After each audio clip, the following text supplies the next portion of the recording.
The politics lead, the one-man revolt, amplified this afternoon with Republican Congressman Justin Amash today repeating his case to impeach President Trump. Amash is the first and so far the only Republican to go this far. His argument now making conversations, though, about impeachment, bipartisan ones. As seen in Sunlen Serfaty reports, however, it is up to House Democrats to take the lead. Republicans today rushing to shut down one of their own for saying, quote, President Trump has engaged in impeachable conduct. He votes more with Nancy Pelosi than he ever votes with me. It's a question whether he's even in our Republican conference as a whole. Michigan Republican Congressman Justin Amash doubling down on Twitter this afternoon, making a legal case for impeaching the president of his own party. Amash accusing the president of obstructing the Russia investigation, saying that Mueller's report reveals that President Trump engaged in specific actions in a pattern of behavior that meet the threshold for impeachment. And undoubtedly, any person who is not the president of the United States would be indicted based on such evidence. President Trump quickly hitting back, calling Amash a total lightweight and a loser, tweeting, "How do you obstruct when there is no crime?" Republican Senator Mitt Romney, a frequent critic of Trump, telling Jake Tapper on State of the Union Sunday that he does not agree with Amash. Justin Amash has reached a different conclusion than I have. I respect him. I think it's a courageous statement. Amash's conclusion going even farther than Democratic leadership and many Democrats. Now, I don't want to impeach. Even as some Democrats are now using Amash's position as a call to arms. I think we have a little more work to do in our investigation and exposure of this, but I'm not ruling out in any way impeachment.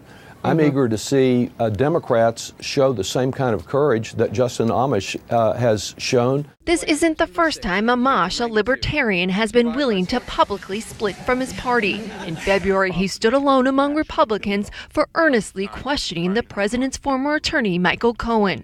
What is the truth that you know President Trump fears most? And Amash is now facing a primary challenger back home in Michigan. State Rep James Lower, he announced that he intends to run against Amash in the upcoming election. He says he decided before Amash came out and said his stance on this, but certainly he says people back home are very angry about this position. Erica? We'll be watching for more on that, Sunlen. Thank you. In fact, Congressman Amash really doubling down, repeating his case today, even after the criticism he received over the weekend for initially sending those tweets. It does beg the question, though, Jackie, what do you make of his timing? It's a really good question. I mean, you're right. I mean, we're coming up against the White House stonewalling many members of the House. I don't know that he has spoken to what his the timing of this is. That said, you're listening to that sound from Kevin McCarthy. Justin Amash has been someone who's broken with his party many times. And there is a lot of pent up, we'll say, resentment within the party about even being a libertarian. He says no a lot to his own party. Now we'll have to wait and see if this hurts him politically. He's someone that has a district that has seemed to like him the last couple years or the last couple cycles. All the other the people who have challenged Trump in the past so far, Bob Corker, Jeff Flake, Mark Sanford, they've either resigned or retired, or they've lost their seat. We'll see if that happens to him. It's not clear yet. I mean, he has, and I've talked to him about this before, asking him, how do you do that? His district is about 50-50. So he's got a lot of people in it, for example, that supported Obamacare, and he didn't support Obamacare because he's libertarian, and he kind of sticks really, to those issues. And he says it's because he has such a close relationship with his constituents, and that he really takes the time to explain to them how he reaches his conclusions. I was like, no, I don't really know how that really changes anything in terms of if you don't support what they support, but he says that it works. So I think that he's actually, I disagree with him on a lot of things, but I think he's very principled. Well, and I think you have to respect that. And so I think this is a good example of him being principled. He said he read the whole report, and this is the conclusion that he came to. Well, and I think his political future will be determined by whether his own voters believe this is actually a matter of principle or this is a desire to get more attention. And in focus groups that I've done of Republican voters, that's sort of their number one frustration with what they perceive whenever a Republican leader, puts out a press release. Says, the president just said this one thing, but I wish the president hadn't done it. Anytime there's criticism coming from inside the House, Republican voters' big frustration is not that there are honest disagreements within the party, but a frustration that they feel some Republicans try to profit or benefit or make a name for themselves by being the ones to take a shot at Trump. And if that's how Congressman Amash's voters view him, rather than as somebody who is doing this because he's genuinely principled, that would be sort of and that's certainly something that McCarthy said, right? Yeah, he basically said,